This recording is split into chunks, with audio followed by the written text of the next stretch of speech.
Hey guys, welcome back to the Arch City Poker YouTube platform. This is Nick from ArchCityPLO.com.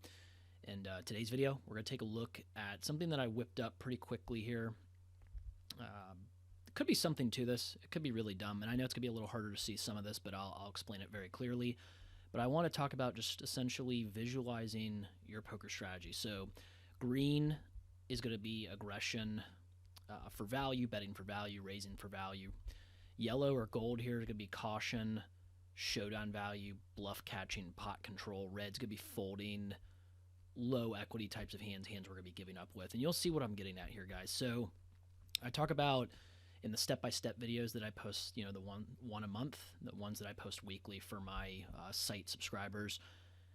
That system, how to think during a poker hand, being able to systematically go through a thought process to put yourself in a position to succeed pre-flop and then post-flop as well, obviously.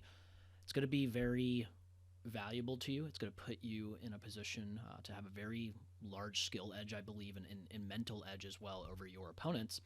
And you can do yourself a big favor by trying to really visualize, because I always talk about like thirds of your range. I like to break my range down in my mind roughly into the top third, middle third. You can see the bottom there, which we'll get to.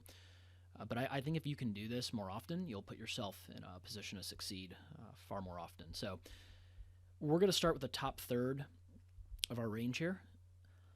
And you can see that I made about 3/4 of this green and then the remainder basically yellow. So we're mostly going to be aggressive and take lines of aggression whether we are betting or raising for value. The yellow is going to be a little bit of caution. We might not be able to always raise.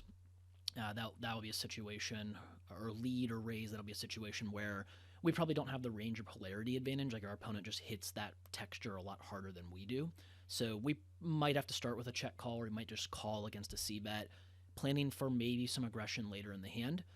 But it's not going to always be every combo in the top third that we take an aggressive line with. It does depend a little bit. So we got mostly value bets and raises, but with a clear range and or polarity disadvantage, as I alluded to, we can often opt to take a more passive line to start planning to trap and protect our more vulnerable hands in our range. Practical examples of this would obviously be flushes, sets, top pair, top kicker, nutty draws. If we look at the middle third of our range now, you can see mostly yellow or gold. So we're taking some caution. That's going to be your bluff catchers, hands that maybe have showdown value, hands that maybe can get a street of value, maybe two against a call station. But we're generally looking to play these hands a little bit slower, not looking to play in a very big pot. You can see a little bit of green there. There are going to be some hands that are a little more middling in your range that you are able to start playing a little more aggressively. That's going to be often when you do have a pretty large range and or polarity advantage yourself. So mostly hands that can act as thin value bets, bluff catchers, and checks or checkbacks and spots to realize equity with, all while balancing our range if need be. Practical examples are going to include middling pairs, weak draws, ace-king, and ace-queen with no pair, for example. I could actually type in and include like some weaker top pair combos you would fit in here. So yeah, a little bit more caution, quite a bit more caution here in the middle third of your range. A little bit of aggression, but mostly playing these hands a little slower. And then at the very bottom, the bottom third of your range, you can see some red, could even make a little more red here, a little bit of yellow, and then a little bit of green. So basically we are mostly folding. We've got some calls and bluffs that push some equity, all while hopefully blocking some of our opponent's best continues.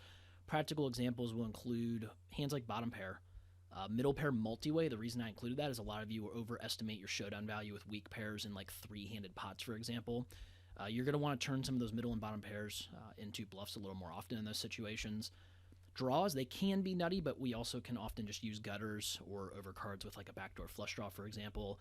Overcards on lighter textures, and well, sometimes just pure air if you believe your opponent will not play tough versus aggression. So funny enough, or ironically enough, I guess I know it's not the greatest visualization of your range, but I tried to use the color coding here to give you a really like a decent example for the short YouTube videos that I like to put up. So again, top third, you can see mostly green. We're going to mostly be aggressive. A little yellow. We're going to have to be a little cautious at times with some of the hands that are near the, mostly near the bottom of this top third.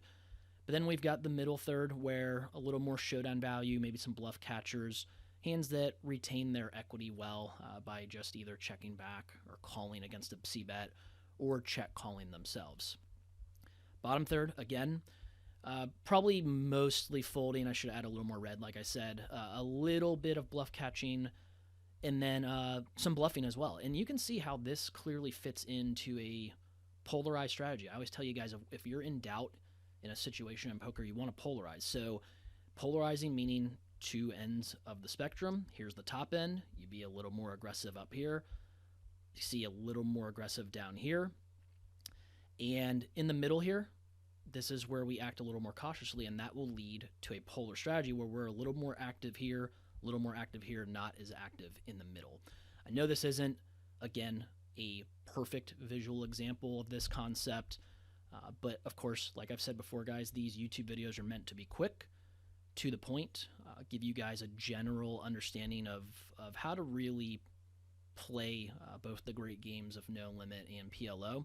If you're looking to get more in depth, see hands where I cover stuff like this on a deeper level, then you come over, visit the site, and subscribe. And there's going to be a lot of great content in there that will help take you to the next level. So if you guys have any questions or comments, go ahead and let me know. Otherwise, I'll see you in the next video. Thanks.